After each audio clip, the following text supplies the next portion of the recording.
এখন আমি যেখানে দাঁড়িয়ে রয়েছি না, একটা মর্মান্তিক একটা স্পট, আপনারা বলতে পারেন পুরো সুন্দরবন মরিচঝাপি গণহত্যার পুরো একদম অরিজিনাল অথেন্টিক পয়েন্ট। তো আমি রয়েছি কুমিরমারি দ্বীপে, আর কুমিরমারি দ্বীপের পুরো একদম পেছনে এই যে পেছনে জঙ্গলটা দেখতে পাচ্ছেন, এটাই হচ্ছে গভীর মরিচঝাপি জঙ্গল। তো ওই মরিচঝাপি জঙ্গলে যে গণহত্যা হয়েছিল সেই সম্পর্কে আজ আমি আপনাদের পুরো ডিটেলস তথ্য দেবো। আমি বাড়িতে সন্ধ্যাবেলায় দেখি বাবা কাঁদতেছে। কি ঘটনা? তোর মার গুলি করে নিয়ে গেছে ওরা শরণার্থী, যত বসে নিয়ে গেছে। একটা মেয়ে এভাবে গাছের গায়ে এলান দিয়ে দাঁড়িয়েছিল, মানে কুমারী মেয়ে, একদম গিয়ে দা দিয়ে কেটে। কারা করেছে এটা? কারা করেছে? রাতের অন্ধকারে লঞ্চ ভর্তি করে লাশ কোথায় নিয়ে গেছে কেউ জানে না। এত লোক মেরেছে সারাদিনে, তার লাশ কোথায় গেল? লঞ্চে করে নিয়ে ডিপ নদীতে ওদের ফেলে দেওয়া হয়েছে, পেট ফাটিয়ে ফেলে দেওয়া হয়েছে। তো এই যে জঙ্গলটা আপনারা দেখতে পাচ্ছেন, এই যে সামনে যে জঙ্গলটা, এই নৌকাগুলোর ওই সাইডে, এইটাই হচ্ছে গভীর মরিচঝাপি জঙ্গল। এই জঙ্গলেই সেই গণহত্যাটা হয়েছিল, যে বাংলাদেশের শরণার্থীরা প্রথমে তারা হচ্ছে দণ্ডকারণ্যে ছিল, তারপরে তারা সিপিএম সরকারের নির্দেশে এখানে চলে আসে, এখানে বসতি স্থাপন করে, তারপরে তাদেরকে মেরে তাড়িয়ে দেওয়া হয় গুলি করে, হত্যা করে। তো সেই মর্মান্তিক ঘটনা আজ আমি আপনাদের জানাবো। তো এই ভিডিওতে আপনারা পুরো দেখতে পারবেন যে মরিচঝাপি গণহত্যাটা কত মর্মান্তিক হয়েছিল এবং সেটা কতটা সত্যি, সেটা আমি এই কাকুর কাছ থেকে সম্পূর্ণ আপনাদের তথ্য জানাবো।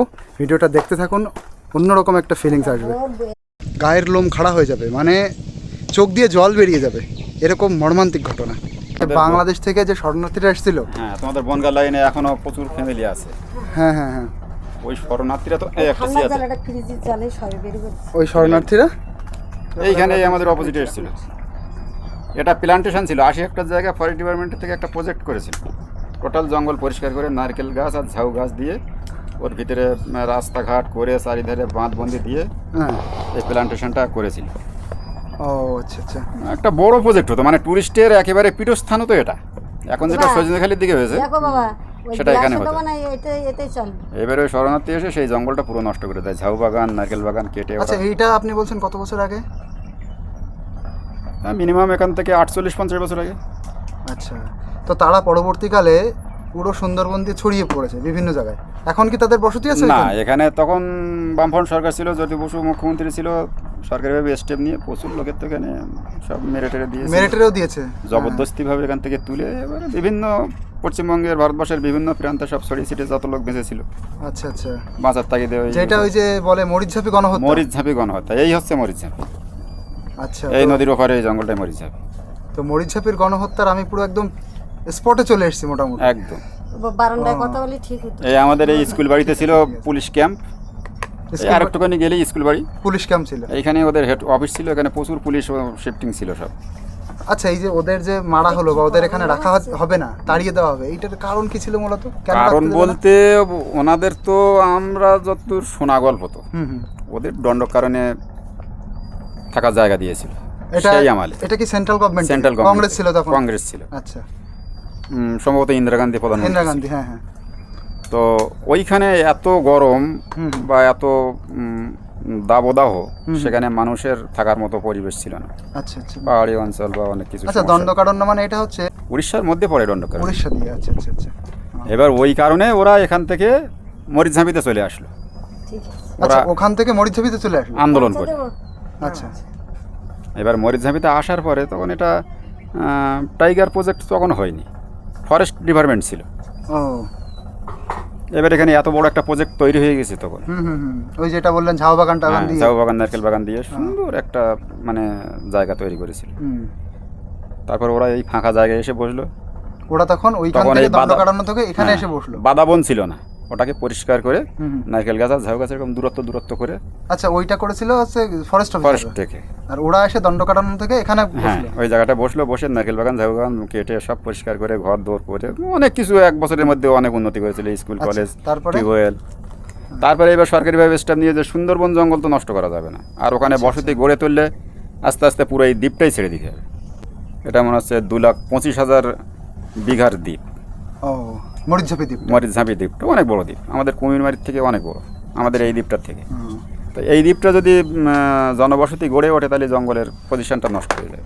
আচ্ছা আচ্ছা, যার জন্য সরকারিভাবে ওটাকে আর দিল না, ওদের যে কোনো মূল্যে মেরে ধরে যায় মানে তাড়াতে হবে এখান থেকে। তাড়াতেই হবে, জঙ্গল মুক্ত করতে হবে। আচ্ছা, তাহলে এই যে নির্দেশটা ছিল মূলত ইন্দিরা গান্ধীর নির্দেশ, মানে সেন্ট্রাল গভর্নমেন্টের নির্দেশ? সেন্ট্রাল গভর্নমেন্টের CPM এর নির্দেশ তো বটেই, হুম। সেটা রাজ্যের ওপরে দায়িত্ব দিয়েছিল, আচ্ছা, আর রাজ্য সেটা পালন করে? রাজ্য সেটা পালন করেছে। আচ্ছা আচ্ছা। যে করেই হোক সুন্দরবন মুক্ত করতে হবে। তারা তারপরে মারলো ধরলো, আর যারা মোটামুটি বাঁচার জন্য এদিক ওদিক গেছে, কোথায় গেছে মোটামুটি? বিভিন্ন জায়গায়, ওদের নির্দিষ্ট কোনো জায়গা ছিল না। আমাদের এখানে লোকালে কিছু লোক এখনও আছে, তাদের মানে বংশ পরম্পরায় ও আচ্ছা। বেশিরভাগ গিয়েছে আমি যতদূর জানি তোমাদের ওইদিকে, ওই হাবড়া, অশোকনগর, আচ্ছা মুসলন্দপুর, গোবরডাঙ্গা, ঠাকুরনগর, বনগা, এই লাইন দিয়েই বেশি করে, ওই রেল লাইনের ধার দিয়ে। তাহলে ওরা মূলত ছিল বাংলাদেশি। বাংলাদেশ যখন দেশ ভাগ হলো, বাংলাদেশের হিন্দুরা হ্যাঁ। দণ্ডকারণ্যে গেল, হ্যাঁ ওখান থেকে দাব দেওয়ার জন্য থাকতে পারলো না, এখানে চলে আসলো। হ্যাঁ। এখানে সরকার বলল সুন্দরবন মুক্ত করতে হবে, এবার এখান থেকে মেরে ওদের তাড়ালো। দাঁড়ালো। আচ্ছা, এটাই হচ্ছে এর এটাই হচ্ছে মূল ঘটনা। মূল ঘটনা। এটাই হচ্ছে সুন্দরবন মরিচঝাপি গণহত্যা নামে পরিচিত। গণহত্যাকাণ্ড, আচ্ছা। নির্মমভাবে হত্যা। পুলিশের এখান থেকে সবরা ওই মিছিল দিয়ে যাচ্ছে, এখানে ওদের একটা আন্দোলন ছিল, আমাদের এখানে থাকতে দিতে হবে, আমরা কোথায় যাব। আচ্ছা, তো এখন আমাদের এখানে প্রত্যেক বছর মরিচঝাপি দিবস পালন হয়। মরিচঝাপি কোথায় পালন হয়? এই স্কুল বাড়িতে। মানে পালনটা কি কি হয় সেখানে? এই গণহত্যার বিরুদ্ধে প্রতিবাদ জানায়, সেই প্রতিবাদ- সম্পর্কে একটু ভাষণ হ্যাঁ, দেয়। সেই সম্পর্কে ভাষণ দেয়। এই যে গণহত্যা, এই যে আশেপাশে আপনার কোনো যে পরিচিত লোকজন আছে তারা এরকম বিধ্বস্ত হয়েছেন, তাদের ফ্যামিলির কেউ মারা গেছেন? আছে, আমাদের এই গ্রামে নেই, আমাদের এই গ্রামটাই নেই। এই ওই গ্রামে নেই? বুধবারের বাজারের কাছাকাছি ওখানে 2-1 ঘর ফ্যামিলি আছে, ও, তবে তাদের ছেলেপুলে আছে, সেই সমস্ত লোক তো আর নেই। আচ্ছা আচ্ছা। তা আপনারা তাহলে কি প্রথম থেকে এখানে না? অন্য আমরা জায়গা থেকে? জন্মসূত্রে এখানে, আমাদের জন্ম এখানে, আমার বাবাদের জন্ম এখানে, পুরো এখানে? পুরো এই দ্বীপে। মানে এই দ্বীপে যখন জনবসতি গড়ে উঠেছে, হ্যাঁ হ্যাঁ। জঙ্গল কেটে, সেই সময় থেকে আমরা এখানকার বাসিন্দা। মানে ঠাকুর দাদারা বা পূর্ববঙ্গের লোক ছিল, আচ্ছা আচ্ছা। তারা অনেক আগে দেশ ভাগ হওয়ার আগে ওরা চলে এসেছিল। আমাদের আগেকার পুরানো বাড়ি হচ্ছে উত্তর 24 পরগনার পোড়াকাটি অঞ্চলে, সেখানে ঠাকুরদাদার বসত ভিটে আছে। আচ্ছা আচ্ছা। এবারে আমার বাবা এখানে চলে এসেছিল অনেক, মানে এখানে এসে আমার বাবা বিয়ে থাওয়া করে। যে গণহত্যা হয়েছিল তখন আপনি হয়েছেন? আমার তখন 3-4 বছর বয়স। 3-4 বছর বয়স? আমার ঠিক মনে পড়ে না। আচ্ছা। এগুলো তাহলে মা গণহত্যা বাবার হয়েছে মুখে- ওই মরিচঝাপি জঙ্গলের ভেতরে? এপারে হয়েছে না, ওই যারা বসতি স্থাপন করেছিল তারা তো জঙ্গলের ভিতরে ছিল। এইবারে ওখানে যখন ওদের জবরদস্তি করে তোলার জন্য পুলিশ প্রশাসন আসলো, হুম হুম হুম। একদিনে- তখন এই দিকে চলে আসলো? একদিনে তো তুলতে পারেনি। প্রথমে ওদের পারাপার বন্ধ করে দিল, ও, খেয়া পেরিয়ে ওরা তো, ওদের ওপারে তো কোনো খাবারের ছিল না। এপারে আসতো, কাজকর্ম করতো, বা মানুষজনের কাছ থেকে কিছু জিনিসপত্র দিয়ে কিছু জিনিস নিয়ে যাওয়া, সব বাজারঘাট সব আস্তে আস্তে খেয়া বন্ধ করে দিল।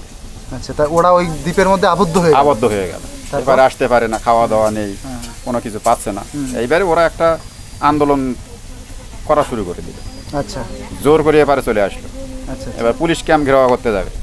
পুলিশ ক্যাম্প ঘেরাও করতে যাবে? হ্যাঁ, যে আমাদের এইভাবে কেন মারা হচ্ছে, আমরা তো এখানে এসছি বাঁচার জন্য, আমাদের যেখানে জায়গা দেওয়া হয়েছিল সেখানে মানুষের বসতির যোগ্য না, হুম হুম সেখানে আমরা তাপে মারা যাচ্ছি, না খেয়ে মারা যাচ্ছি, জলের অভাব, খাবারের অভাব, হুম হুম হুম হুম। সেখানে আমরা কি করে বাঁচব? হ্যাঁ।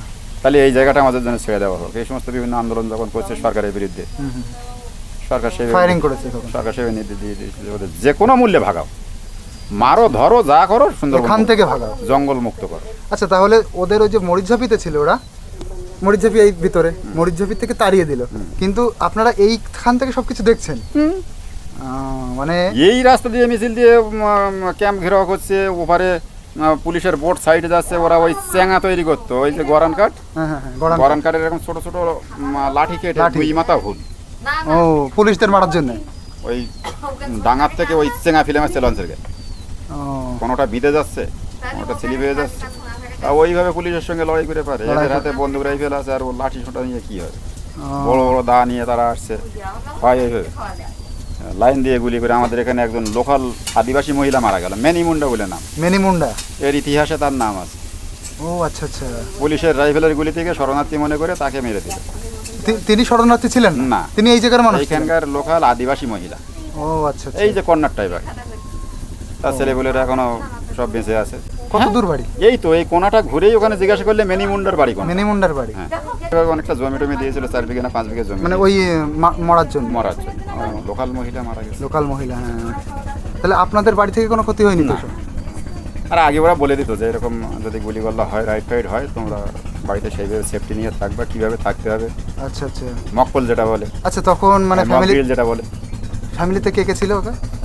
তখন আমার বাবা ছিল, মা ছিল, আমার দিদিমা ছিল, আচ্ছা। আমি তো তখন ছোট। আর ভাইটাই আপনারা? না, আমি একা, আমার ভাই বোন নেই। আপনি একা? আর বোন টোনও নেই? ও আচ্ছা। তাহলে এটা একটা কেমন আপনার কাছে শুনছি আর আমার গায়ের লোম কাটা দিয়ে উঠছে। বিভৎস এই জায়গার কাহিনী। মানুষ এইখান থেকে কেমন যেন সিনেমা দেখছে ওইদিকে, সিনেমা মানে দেখা এইদিকে এই নদীর এই সাইডে হচ্ছে মরিচঝাপি জঙ্গল, মরিচঝাপি জঙ্গল। মানে এখান থেকে দেখানো যাবে ওই পাশে যাই যে ওই জঙ্গলটাই ওই জঙ্গলটাই মরিচঝাপি। আর এই মানুষ এখান থেকে দেখছে এই ঘটনাগুলো কেমন যেন সিনেমা দেখছে। এটা মর্মান্তিক কাহিনী ছিল সেই সময়টা, ভীষণ মর্মান্তিক কাহিনী। কারণ মানুষ তো আমরা সবাই, চোখের সামনে একটা মানুষকে অকারণে মেরে দিচ্ছে, আমরা কোনো প্রতিবাদ করতে পারছি না, তাকে বাঁচাতেও পারছি না। আর তারা পূর্ববঙ্গের হিন্দুরা ছিল সবাই, হিন্দু, সবাই হিন্দু। সবাই হিন্দু, এখানে তখন কোনো মুসলিম ফ্যামিলি ছিল না। কারণ ওই 71 যখন দেশভাগ হয় হিন্দুরাই চলে এসেছিল। হিন্দুরাই চলে এসেছিল। বললেন শরণার্থী মহিলাদের গলা কেটে দিয়েছিল, সত্যি ঘটনা? হ্যাঁ, সত্যি ঘটনা তো। কতজনকে হতে পারে এরকম? অনেকে মেরেছিল।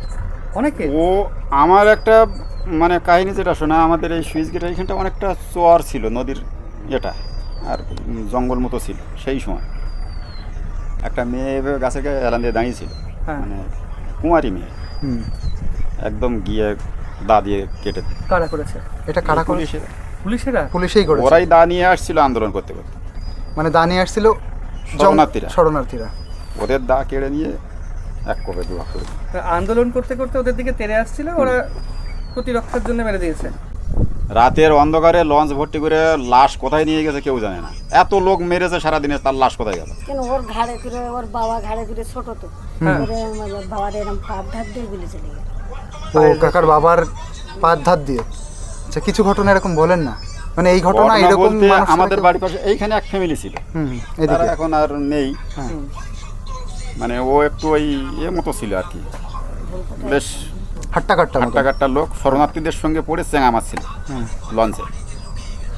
ওই সাউন্ডটা একটু কমান না। এইবারে যখন ওই দিক থেকে পুলিশ এই দিক থেকে আসছে, এই দিক থেকে ধাওয়া করেছে পুলিশে, ও তখন ছুটে ওই এত দূর কাদা গায়ে আমাদের বাড়ির মধ্যে ঢুকেছে। তোমার সাউন্ডটা একটু কম। আমাদের বাড়ির মধ্যে ঢুকেছে ভয়ে, পুলিশের ভয়। আচ্ছা, কে এটা একটু বলুন। আমাদের বাড়ির পাশে ও, বলাই আচ্ছা, মণ্ডল আচ্ছা, বলে হ্যাঁ, একটা হ্যাঁ, লোক, ঠিক আছে ঠিক আছে। মানে শরণার্থীদের সঙ্গে ওই পুলিশের লঞ্চে চেঙা মাছ, আচ্ছা আচ্ছা, লোকাল কাহিনী যেটা। হ্যাঁ হ্যাঁ, এবার পুলিশ দেখে ফেলেছে, ও এখানে ঢুকেছে। আচ্ছা আমি তখন ছোট, আমার বাবা আমাকে কোলে করে রেখেছে। আচ্ছা, রাইফেল লঞ্চ করে চোখে মারবে শরণার্থী ভেবে, ও এ শরণার্থী। হ্যাঁ হ্যাঁ, ওই রাইফেলের সামনে আমাকে নিয়ে আমার বাবা দাঁড়িয়েছে, যে স্যার থামেন থামেন থামেন, আমার বাড়ির পাশে বাড়ি ছেলেটা। রাইফেলের সামনে আপনি? হ্যাঁ, আমার বাবার কোলে তখন আমি। বলে স্যার দাঁড়ান, আমার বাড়ির পাশে ছেলে, ও নদীতে মাছ ধরছে। বলছে আপনি ঠিক কথা বলছেন তো? বলছে আপনি চলুন, ওর মা আছে বাড়িতে, এই তো বাড়ি। মানে ওকে মারবে যদি আপনার মারবে। বাবা না ঠেকাতো? না, মারবে, কারণ দেখেছে নদী থেকে উঠছে শরণার্থী ভেবে? শরণার্থী ভেবে। এইবার ওকে নিয়ে আবার ওরা আসলো, এসে পুকুর থেকে হাত পা ধুয়ে বলো চল তোর বাড়ি যাবো। মানে এটা ভেরিফাই করলো? ভেরি ভাই, ওর বাড়িতে গেল, ওর মা তো হাউ মাউ করে কান্নাকাটি করছে, বাবু আমার ছেলে। তখন একটু মিথ্যে কথা বলতে হচ্ছে যে নদীতে মাছ ছিল, আপনাদের দেখে ভয়ে হুম হুম। এখানে এসে এদের বাড়িতে লুকিয়েছে। যা বাড়ি যায়, এরকম কাজ যেন আর কোনোদিন করবি না। আচ্ছা, আর কি কি ঘটনা একটু এগুলো বলুন? বাস্তব ঘটনা। এই তো শুনে আমার লোম খাড়া হয়ে যাচ্ছে। লোকাল মানুষদের ওরা আগে আমাদের সাবধান করে দিয়ে যেত পুলিশেরা, আচ্ছা, যে আপনার লোকাল মানুষ, হুম এই এখন সব যুদ্ধ শুরু হয়ে গেছে, লড়াই শুরু হয়ে গেছে, হুম, তাহলে আপনারা যখন গুলিগল্লা কোনো দিকে যদি হয়, শব্দ যখনই পাবেন তখনই সাবধানে বাড়িতে থাকবেন, কেউ শুয়ে থাকবেন, আচ্ছা আচ্ছা। নাহলে একটু উঁচু জায়গা সামনে দিয়ে সেইভাবে থাকবেন সেফটিতে, বাইরে যেন খোলামেলা ঘোরাঘুরি করেন, মানে উঁচু কিন্তু দিয়ে মানে গুলি লাগবে না, তাই তো? গুলি যেন যাতে না লাগে, এরকম ভাবে ওরা বলে তখন দিত। তো আপনাদের বাড়ি ঘর এরকম পাকা ছিল না? না, তখন মাটির বাড়ি ছিল, ওইখানটায় ঘর মাটির ছিল। বাড়ি এইরকম যা দেখছি একদম পাতলা পাতলা বেড়ার দেওয়াল, এগুলো ভেদ করে তো গুলি অনেক গুলি না, ঢুকে তখন যাবে। মাটির দেওয়াল ছিল আমাদের, এরকম এতটা করে চওড়া চওড়া, দুহাত করে চওড়া চওড়া মাটির দেওয়াল। সেগুলো ভেদ করে গুলি আসতে পারবে না, ও, এবার সেইভাবে থাকতে হতো সাবধানে, যখন গুলি শুরু হয়ে যাবে শব্দ তো পাওয়া যাবে, তখন আমাদের সব মানে আমরা সেইভাবে যেটা রাখা হতো। শুনতে পাই মরিচঝাপি গণহত্যা সম্পর্কে, সেটা সত্যি ঘটনা। একদম আর সত্যি। আমরা একদম ফিল্ডে এসেছি একদম। ফিল্ডে আমরা তো এখানকার স্থানীয় মানুষ, আমাদের চোখের সামনে ঘটনাগুলো ঘটেছে। তাহলে মূলত কাকু দোষটা পড়ে সিপিএম এর উপরে, কারণ সিপিএম তখন সরকার CPM ছিল, সরকার ছিল, সিপিএম এর পুলিশ। অবশ্যই। আচ্ছা, কারণ ওই পশ্চিমবঙ্গে যখন যে দল ক্ষমতায় ছিল, তার প্রচেষ্টায় তো এটা মুক্ত হয়েছে, এবং তার নির্দেশেই এই গণহত্যাটা হয়েছে, পাইনি। তো এটা কি কাকু সত্যি যে মানুষ মারা হয়েছিল তাদের কি ওই বাঘে খাইয়ে দেওয়া হয়েছিল বা সাগরে ভাসিয়ে বাঘে দেওয়া খাইয়ে হয়েছিল? দেওয়া হয়নি, সম্ভবত লঞ্চে করে নিয়ে ডিপ নদীতে ওদের ফেলে দেওয়া হয়েছে। ফেলে দেওয়া হয়েছে, পেট ফাটিয়ে ফেলে দেওয়া হয়েছে। অত লাশ কোথায় নিয়ে পেট যায়? ফাটি বা পেট ছিঁড়ে পেট ছিঁড়ে ওদের যাতে ভেসে না যাতে ওঠে, ভেসে না নাকি? ওঠে। ভেসে না ওঠে। আচ্ছা আচ্ছা। এখানে তো কোথাও তাদের মানে শবদাহ সৎকার করা হয়নি, লঞ্চ ভর্তি করেছে, সে লাশ কোথায় নিয়ে আচ্ছা আপনাদের কেমন অনুমান হবে কত মানুষ মারা হয়েছে? কয়েক শোয়া মানুষ। কয়েকশো, কয়েক হাজার না? ওরা তো টোটালি কত এসেছিল পরিসংখ্যানটা আমার এই মুহূর্তে খেয়াল নেই, আচ্ছা, তো শয়ে শয়ে মানুষ মেরেছে। শয়ে শয়ে মানুষ। তো ওরা যে এসেছিল তাই সেটাও তো এসেছিল ওই সরকারের প্রতিশ্রুতিতে যে আমরা যদি সরকারে আসি তাহলে তোমাদের ওইখান থেকে এখানে এনে প্রতিশ্রুতি তো বসতি স্থাপন করাবো। অবশ্যই এসেছিল, সেই প্রতিশ্রুতি লাস্টে স্বীকার করেনি। স্বীকার করেনি জন্যই তো ওরা বাধ্য হয়ে এখানে চলে এসেছিল। সরকার প্রতিশ্রুতি দিয়েছিল, আসার পরে সরকার সেই প্রতিশ্রুতি স্বীকার করলো না। প্রতিশ্রুতি দিয়েছিল সিপিএম সরকার। সিপিএম সরকার ক্ষমতায় আসলে আমরা এই শরণার্থীদের বসতি একটা স্থাপন, জায়গা কারণ দেবো। ওদের ভোট বাড়বে। হুম। ওরা তো মূলত বাংলাদেশের সমভূমি অঞ্চলের মানুষ। অবশ্যই আরেকটা কথা শুনেছি ওরা নাকি নৌকা বানানোর বিশাল পারদর্শী ছিল। ভীষণ পারদর্শী। ওরা তো নিজেরাই তো এখানে অনেক কিছু করেছিল। ওখানে রুটির কারখানা পাউরুটি কারখানা করেছিল, হাই স্কুল করেছিল, ফুটবল খেলার মাঠ, টিউবওয়েল সব কিছু করে ফেলেছিল, উন্নত করেছিল। আচ্ছা, বাজার ঘাট সব করে ফেলেছিল এক বছরের মধ্যে। মানে ওরা থাকলে এখানে অনেক উন্নতি হতো, আর ওরা না আসলেও আমাদের অনেক উন্নতি হতো। আচ্ছা, মানে দুই রকম লস আমাদের হয়ে গেল, আমাদের এখানকার লোকাল মানুষ আমরা যারা। মানে প্লান্টেশন জঙ্গলটা থাকলে এখানে টুরিস্টের একটা ভীষণ বড় একটা প্রজেক্ট তৈরি হতো, প্রজেক্ট হতো। হ্যাঁ, তাতে করে এলাকার প্রচুর ছেলেপিলে কাজকর্ম করে খেতে পারতো। আবার ওরা যদি এখানে থাকতো, বসতি যদি গড়ে তুলতে পারতো, সেক্ষেত্রেও আমাদের অনেক উন্নতি হতো। ব্যবসা বাণিজ্য, শিক্ষা দীক্ষা, বা ওপারে আর একটা শহর যদি তৈরি হতো, তাহলে তার সঙ্গে বিভিন্ন রকম সুযোগ সুবিধা, তাহলে যোগাযোগ ব্যবস্থা নৌকাই হতো। নৌকায় হতো। আচ্ছা আরেকটা কথা আমি পড়েছি আর কি, যে যখন ওদের সাথে এই গন্ডগোলটা বাঁধলো তখন ওই দ্বীপে তো যে পানীয় জল তো নেই, পানীয় জল তো এখান থেকে নিতে ওরা। প্রথমটা এখান থেকে নিত, তারপর ওরা টিউবওয়েল বসিয়েছে। না, পানীয় জলের ব্যবস্থা লাস্টের দিকে ওরা করে ফেলেছিল। আমাদের এই কর্নারটা, ওই যে ম্যানিমুন্ডার বাড়ি আছে, হ্যাঁ, হ্যাঁ। মণিমুন্ডা বাড়ি। ম্যানিমুন্ডার বাড়ির সোজা ওপারে তাকালে দেখতে পাবে একটা বনবিবি ঘর আছে রাস্তার উপরে, ওই সেই প্লান্টেশনের রাস্তা। ও, আচ্ছা, ওই রাস্তাগুলো এখনো ভাঙেনি। গলি গলি রাস্তা শহরে ওইখানে একটা টিউবওয়েল বসিয়েছিল ওরা, ভীষণ সুন্দর মিষ্টি জল। মিষ্টি জল। হ্যাঁ, আমরা নৌকায় করে ছোটোবেলায় ওই কলের থেকে জল নিয়ে আসতাম। আচ্ছা, আচ্ছা, জলের ব্যবস্থা ওরা লাস্টের দিকে করেছিল, কিন্তু প্রথম টার্মে ওরা সম্পূর্ণ আমাদের এপারের উপর নির্ভরশীল ছিল। ও, সব কিছু এপার থেকেই যেত, জল, খাবার দাবার, হাট বাজার, যা কিছু। আচ্ছা আর একটা বিষয়, আপনারা তো ওপাশে গেছেন, মাছ কাঁকড়া ধরতে তো ভেতরে গেছেন, তো এখনো ওদের যে তৈরি করা গ্রাম, রাস্তা, বাড়ি ঘরের চিহ্ন এখনো ওইদিকে আছে? রাস্তা ফাস্তাগুলো আছে, তবে বাড়ি ঘরের নিদর্শন আর নেই। রাস্তা গুড়িয়ে দিয়েছে। রাস্তা এখনো আছে?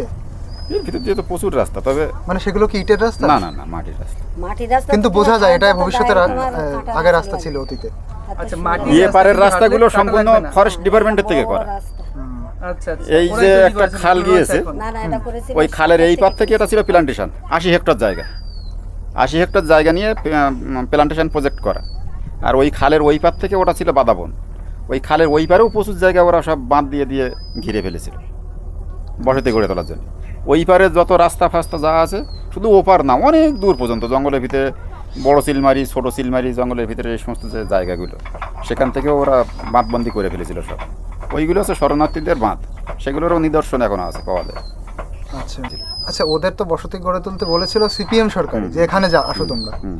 তারাই লাস্টে তারাই লাস্টে ওদের তাড়িয়ে দিল, মেরে ধরে, জানে মেরে। মুসলিম কেউ আমার আসে? মার কাছ তো জল মুসলিম কেউ খেয়েছে, আসেনি? এক মহিলার এইখানে গুলি লেগেছে, এরা হামুর দিয়ে গিয়ে আমার মার কাছ থেকে জল খেয়ে, আবার বলেন, কি বললেন?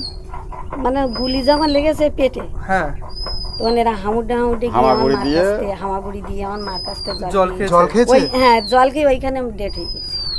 এরকম কত কাহিনী আচ্ছা, আপনার আছে। বাড়ি কোনটা তাহলে? আমার স্বামী আমার বাপের বাড়ির পাশে, ওই আমি স্কুল সেই বাড়ির পাশে। জন্যই বলছি, এত ক্যাম্প কিছু আছে, জানেন। ওইখানে আমার বাপের বাড়ি।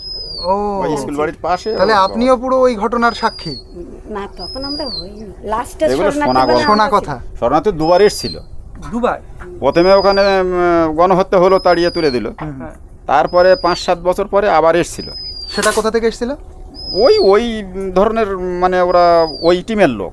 আচ্ছা, আচ্ছা, ওরকম হ্যাঁ, পাহাড়ি জায়গা থেকে। পাহাড়ি জায়গা থেকে এসেছিল। এসে ওরা আর তখন আর ওই জঙ্গলে ওদের ওঠার মতো ক্ষমতা হয়। আমাদের স্কুল বাড়িতে এসে ওরা ক্যাম্প করেছিল। শোনার সঙ্গে সঙ্গে পুলিশ প্রশাসন এসে ওদের আর ওইখান থেকেই ভাগিয়ে দিয়েছিল। ও, ওরা আর জঙ্গলে যেতে পারেনি। অন্য জায়গায় চলে গেছে। হ্যাঁ, সেখান থেকে অন্য জায়গায়, সেখানে আর কিন্তু এই পাড়ায় তারা স্থাপন করেনি। না না না, সেখানে আর ওদের আর ওই মারধর বা ডেড বডি টডি লাশ ফাশ পড়ার কোনো আর সেরকম পরিবেশ হয়নি। আমার যেটা মনে হয় যারা একটুখানি বুদ্ধিমান মতো শিক্ষিত মানুষ, সবাই তো আর শরণার্থীদের মধ্যে অশিক্ষিত বা একেবারে হাবাগোবা মানুষ ছিল না, ওদের মধ্যে প্রচুর যথেষ্ট শিক্ষিত ছিল, নাহলে এরকম স্কুল তৈরি করতে স্কুল পারতো তৈরি না করতে পারে না। বা নৌকো তৈরি করতে না। পারতো না। এবং খুব মানে কর্মনিপুণ মানুষ ছিল। তারপর এবারে তা ওদের মধ্যে নেতৃত্ব ছিল রাইহরণ বারুই বলে একজন ভদ্রলোক, আর একজন কি একটা গোলদার, নামটা স্মরণ করতে পারছি না, তবে রাইহরণ বাড়ি একজন ছিল আর একজন কি গোলদার ছিল, এরা দুজন হচ্ছে ওদের নেতা ছিল।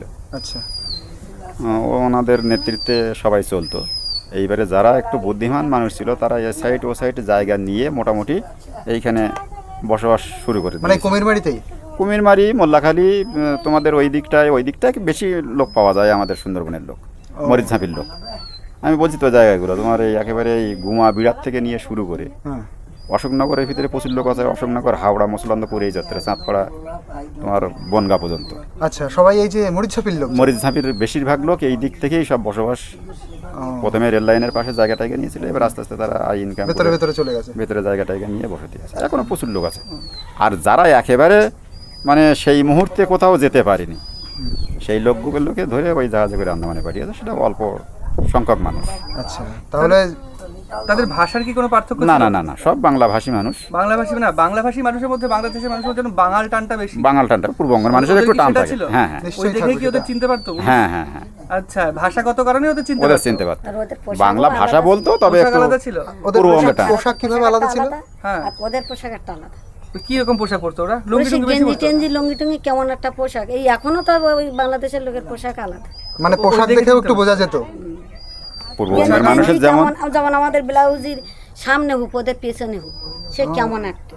আচ্ছা, বাংলাদেশের পোশাক যেগুলো, তখন তো সেই মুহূর্তে তো ওরা আমাদের এখানে এসে গেঞ্জির মডেলটা কত সুন্দর, ছেলেরা পরে, ওদের গেঞ্জির মডেল যেন কেমন একটা। এইখান তো জাজ টাজ যায় তো পরে ছেলেরা দেখি। আচ্ছা, তার মানে যারা ওখানে ছিল তাদের যে পোশাক আশাক তারা বাংলাদেশ থেকে যা নিয়ে এসেছিল, ওই পরে এখানে অত কেনাকাটা না করতে না পারে না, তখন তো টাকা কর্মসংস্থান পয়সাই নেই। অর্থাভাব। খাবে এগুলো কি? দেখে চেনা যেত চেনা তাদের, হ্যাঁ, তাই তো? হ্যাঁ।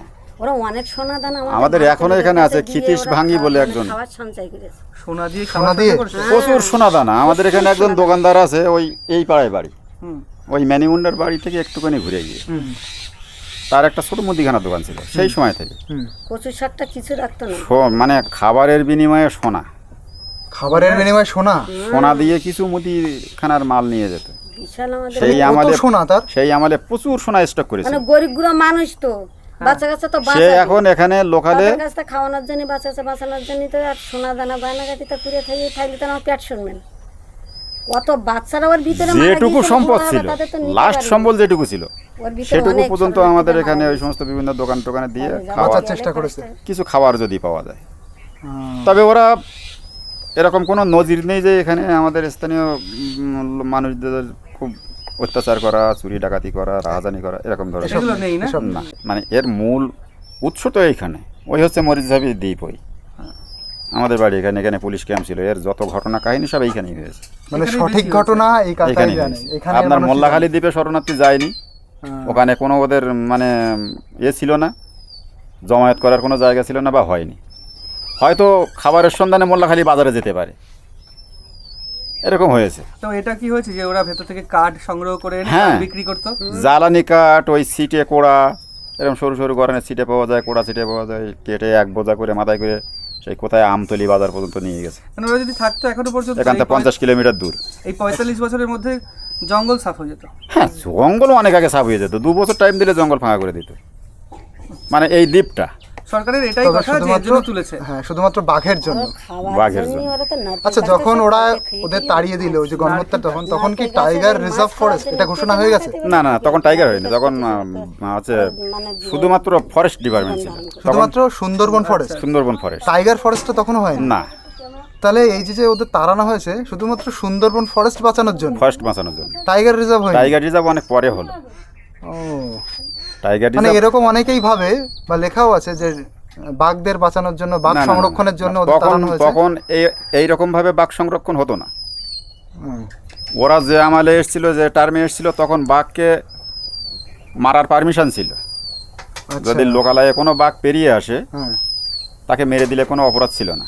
আচ্ছা আচ্ছা, কিন্তু তারপরে যখন টাইগার প্রজেক্ট আসলো, বাঘ সংরক্ষণ প্রকল্প চালু হলো, তারপর থেকে বাঘকে সেটা অনেক দিন পরে। অনেক পরে, আমাদের তখন শুধু ফরেস্ট ডিপার্টমেন্ট ছিল। এই যে মামি এসেছিল, তারপরে টাইগার প্রজেক্ট আসলো, বাঘ হরিণ বন্য প্রাণী যা আছে সব সংরক্ষণ করতে হবে, তাদেরকে মানে নির্বিচারে হত্যা করা যাবে না। তো মরিচঝাপি গণহত্যা সম্পর্কে এর আগে যত ভিডিও দেখেছেন, আমি জানি না এতটা অথেন্টিক কোথাও পেয়েছেন কিনা। কারণ যে গণহত্যা হয়েছে সামনে, এই যে মরিচঝাপি জঙ্গল, তার সামনেই এই মানুষের বাড়ি, তারা দেখেছে। এই যে পাশে কাকিমা রয়েছেন, কাকিমার বাবারা সব গল্প করেছেন, দেখেছেন, আর এই কাকু নিজের চোখে দেখেছেন। মানে এতটা অথেন্টিক ঘটনা মরিচঝাপি গণহত্যা সম্পর্কে আজকে আপনাদের দেখালাম। ছবিটা সুনীল আপনাদের বাড়ি 3টে শরণার্থী ফ্যামিলি ছিল? ফ্যামিলি ছিল। তার মেয়ে এই পুকুরে মারা গিয়েছিল কুড়িয়ে। এবার আমাদের এই পুকুরে বাচ্চা মেয়ে হ্যাঁ, জলে ডুবে মারা যায়। সেই বাড়ির বাচ্চা মেয়ে? হ্যাঁ, শরণার্থী। তার নাম সুনীল, কি একটা টাইটেল বলতে পারছি না, সুনীল ছিল। মেয়েটা আমার সমবয়স, ও একসঙ্গে খেলতাম। আচ্ছা, কোন পুকুরে? এই পুকুরটাই, এই পেছনের পুকুরে? পেছনে এই পুকুর। দেখুন কতটা অথেন্টিক ঘটনা। সেই বাচ্চাটা মারা যাওয়ার পরে তারপরে ওরা এখান থেকে চলে গেল। কোথায় গেল?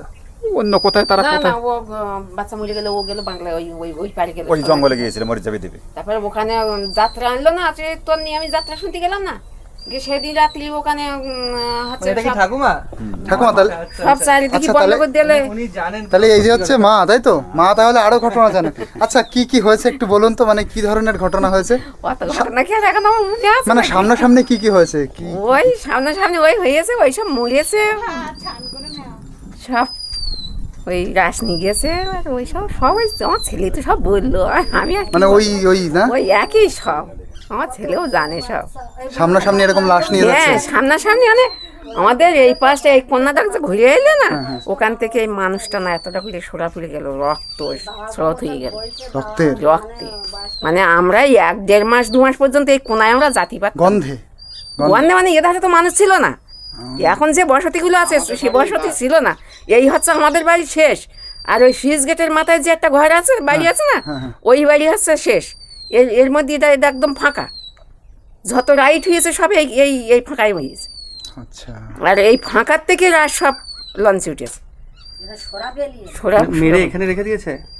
মারিয়েছে আর লঞ্চে তুলেছে, যত মারিয়েছে, যত গুলি করিয়েছে, আদা মারা জ্যান্ত সব টেনে তুলেছে আর মারিয়েছে।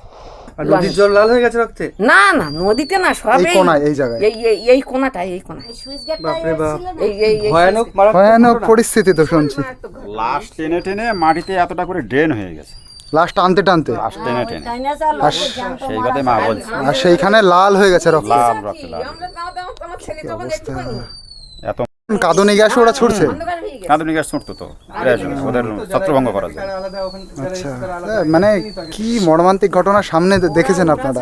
চালু এইরকম ছোট ছোট লাঠি কাটতো, 2 মাথায় হুল, মানে ওরাও আক্রমণ করেছে মারলি প্রথমে। তোমার বুক ফুট হয়ে যাবে। মানে এইটা মারতো ওই শরণার্থীরা? হ্যাঁ, লঞ্চে মারতো? লঞ্চে মারতো, 2 পারের থেকে হতো, ওর জন্য মাঝখান থেকে লঞ্চ গেলে 2 পারের থেকে চিঙা মারতো। তো ও সিঙ্গা মেরে কি হবে? ওদের হাতে বন্দুক রয়েছে। বন্দুক বন্দুক থাকলে কি হবে? তোমাদের হাতে বন্দুক থাকলে কিছু কি তো হবে? নেই, আমাদের হাতে চিঙা। ওদের তো কিছু নেই, কিছু হ্যাঁ, তো একটা আমাদের দিয়ে তো কিছু মারবে। না, আমাদের তো জীবনে বাঁচতে হবে। যেভাবে হোক তোমরা যদি 10টা মারো, তোমাদের একটা মারবো।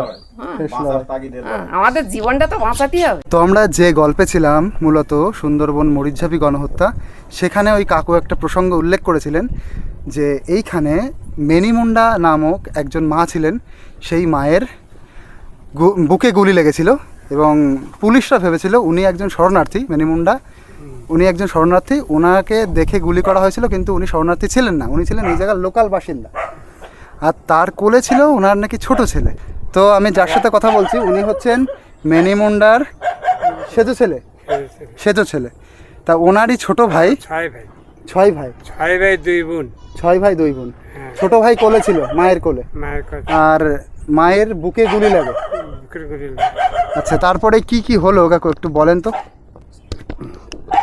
তারপর শরণার্থী আসলে ওই মরিচঝাপিতে নিয়ে গেল আমাকে। মাকে মরিচঝাপিতে নিয়ে গেল? হ্যাঁ। মানে পুলিশরা ভেবেছিল হ্যাঁ, উনি হচ্ছে মরিচঝাপির মানুষ, মরিচঝাপি শরণার্থী মানুষ। শরণার্থী ভাই। আচ্ছা, তো মরিচঝাপিতে নিয়ে গিয়েছিল, তারপরে কি হয়েছে? তার ফেলে দিলে দে ও, বাবা কান্নাকাটি করলো। হুম, আমি এসে দেখতে যে পরিষ্কার, সব বাড়ির দিকে সব পরিষ্কার। বাবা কান্নাকাটি করছিল। এই বড় বৌদি এই যে বড় বৌদি, ও আচ্ছা, তা আপনার কিছু ঘটনা মনে আছে? হ্যাঁ, ঘটার মনে নেই আমার রাস্তা পেয়ে যাওয়া। মানে আপনার শাশুড়ি তো? হ্যাঁ, শাশুড়ি। আপনার শাশুড়ি ওই সিপিএম এর গুলিতে মরে গেছিল। হ্যাঁ। আর খুব দুঃখের ঘটনা। হ্যাঁ, এবং এটা একটা ইতিহাসও।